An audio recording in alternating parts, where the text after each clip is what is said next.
읽어주는 교과 둘째 날 11월 27일 월요일 나아만. 그리스도는 배경, 부, 인종, 지위와 관계없이 모든 사람을 위해 죽으셨다. 하나님께서는 그리스도인이 아닌 세상의 권세 있는 사람들을 포함하여 모든 인류를 끊임없이 자신에게로 이끄신다. 열왕기하 5장 1에서 19절을 읽어보라. 주님을 위해 다른 사람에게 다가가는 것에 관한 이야기에서 우리는 무엇을 배울 수 있는가?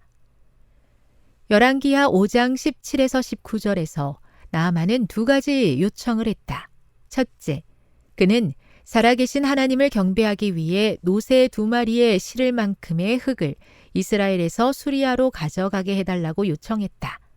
그는 이제부터는 종이 번제물과 다른 희생 제사를 여호와 외 다른 신에게는 드리지 아니하고 다만 여호와께 드리겠노라고 선언했다.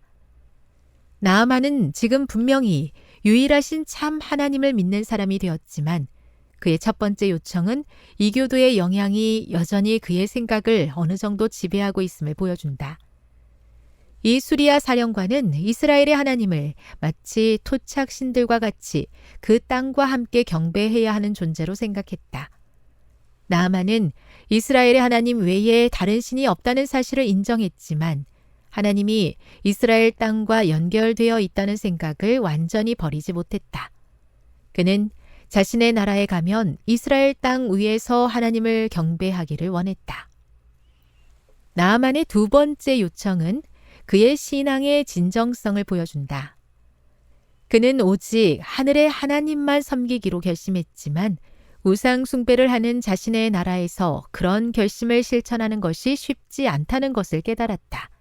게다가 당시 수리아 왕은 림몬 신을 숭배하고 있었고 이를 위해 나아만은 여전히 왕의 호위관 역할을 할 것이었다. 나아만은 자기 나라 왕에 대한 의무를 저버릴 수 없었지만 자신이 림몬을 경배하는 것으로 간주되는 것도 원하지 않았다.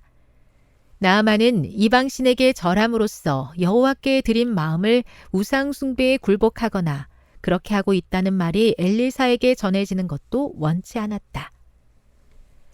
엘리사는 나아만의 간청에 평안히 가라고 응답했다. 이 말을 나아만이 작별하면서 한 요청을 승인하거나 거절하는 표현으로 생각해서는 안 된다. 나아만은 의심이나 쉼없는 불확실성이 아닌 평안 중에 떠나야 했다. 하나님은 그에게 은혜를 베푸셨으며 그는 하나님에 대한 지식과 경배 속에서 행복과 평안을 찾아야 했다. 나아만은 갓 회심한 신자로 양심이 살아있는 사람이었기 때문에 새로 발견한 믿음에 매달린다면 그의 능력과 지혜가 자라날 것이었다. 하나님께서는 새 신자를 한 걸음씩 인도하며 어떤 문제의 개선이 필요한 적절한 시기를 아신다. 이것은 영혼 구원을 위해 일하는 사람들이 늘 염두에 두어야 할 원칙이다. 교훈입니다. 영혼 구원에 있어 하나님은 새 신자를 한 걸음씩 인도하신다.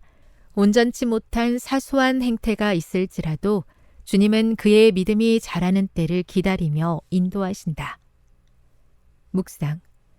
이 이야기에서 우리는 사람들을, 특히 비기독교 배경을 가진 사람들을 너무 성급하게 밀어붙이지 말아야 하는 것에 대해 어떤 교훈을 배울 수 있습니까? 적용. 내가 만나는 새 신자를 돕기 위해 어떤 면을 생각할 필요가 있습니까? 그들을 돕기 위한 지혜와 하나님의 인도하심을 간구하십시오. 영감의 교훈입니다.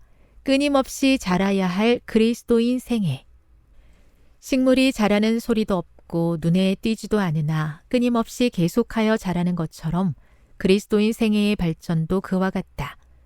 매 발전의 단계마다 우리의 생애가 완전하게 될 수 있다. 또한 우리에 대한 하나님의 목적이 성취되면 계속해서 발전이 있게 될 것이다. 성화는 일생을 통해 이루어야 할 사업이다. 우리가 기회를 많이 가질수록 우리의 경험은 넓어지고 우리의 지식도 증가한다. 우리는 책임을 질 만큼 강해지고 특권에 비례해서 더욱 성숙해질 것이다. 실물교훈 65에서 66. 한 걸음씩 인도하시며 기다려주시는 하나님의 사랑에 감사합니다. 기다림에 합당한 믿음으로 성장하기를 원하오니 성령님, 날마다 제 마음을 깨우쳐 주시옵소서. 타인을 대할 때도 주님보다 앞서지 않도록 기다림의 지혜를 더해 주옵소서.